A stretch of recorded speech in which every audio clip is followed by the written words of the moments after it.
Hello friends, welcome to our channel. இன்றைக்கி நம்ம கிச்சனில் என்ன பார்க்க போகிறோன்னா, ஒரு சூப்பரான ஈவினிங் ஸ்நாக்ஸ் தான் ஃப்ரெண்ட்ஸ் பார்க்க போகிறோம்.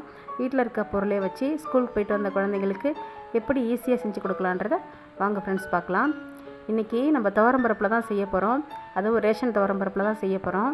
பாருங்கள், இந்த ரேஷன் துவரம்பருப்பை சுத்தம் பண்ணி வச்சுக்கோங்க. நான் ஒரு 100 அளவுக்கு எடுத்திருக்கேன். எடுத்து ஒரு 2 மணி நேரத்துக்கு முன்னாடியே நல்லா கழுவிட்டு நான் ஊற வச்சு வச்சுருக்கேன்.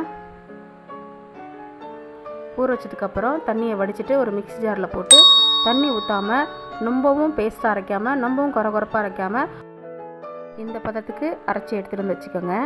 இப்போது நான் ஒரு பெரிய வெங்காயம் நல்லா பொடிசாக கட் பண்ணி அதில் சேர்த்துக்கிறேன்.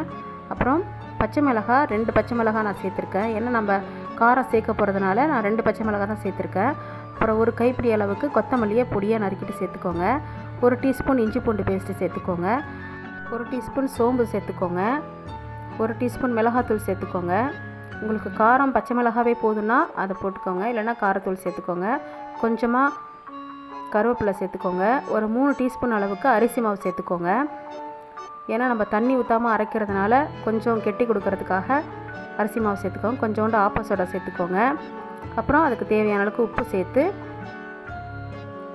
கொஞ்சம் பெருங்காயத்தூள் சேர்த்துக்கோங்க. சேர்த்துட்டு எல்லாத்தையும் நல்லா மிக்ஸ் பண்ணி விட்டுருங்க. மிக்ஸ் பண்ணி விட்டுட்டு அப்படி தண்ணியாக இருக்கிற மாதிரி உங்களுக்கு தெரிஞ்சிச்சுன்னா இன்னும் 1 டீஸ்பூனோ 2 டீஸ்பூனோ அரிசி மாவு சேர்த்துக்கோங்க. அது இன்னும் கிறிஸ்பியாக இருக்கும், சூப்பராக இருக்கும். பாருங்கள் ஃப்ரெண்ட்ஸ், நல்லா நான் பிசைஞ்சிட்டேன். இந்த பதத்துக்கு நீங்கள் பிசைஞ்சு வச்சுக்கோங்க. அப்போ தான் நம்ம பக்கோடா பிடிக்கிறதுக்கு கரெக்டாக இருக்கும். அடுப்பில் ஒரு கடாயில் எண்ணெய் வச்சு காய வச்சு வச்சுருக்கேன். இப்போது கொஞ்சம் கொஞ்சமாக கிள்ளி சேர்த்துக்கோங்க.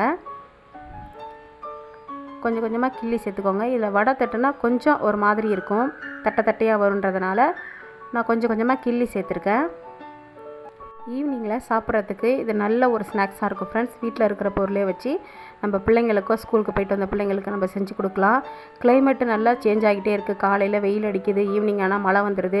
அந்த நேரத்தில் இப்படிப்பட்ட பிள்ளைங்களுக்கு ஸ்நாக்ஸ் செஞ்சு கொடுத்தோம்னா பிள்ளைங்களை விரும்பி சாப்பிடுவாங்க. பாருங்கள் ஃப்ரெண்ட்ஸ், நான் திருப்பி விட்டுட்டேன்.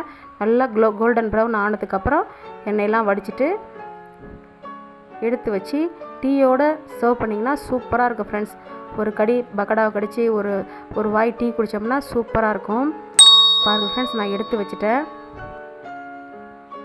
உங்களுக்கு எப்படி இருக்கு வந்திருக்குன்னு காட்டுறேன் பாருங்கள். பாருங்கள், உள்ளார சாஃப்டாகவும் வெளியில் மொறுமொறுப்பாகவும் வந்திருக்கு.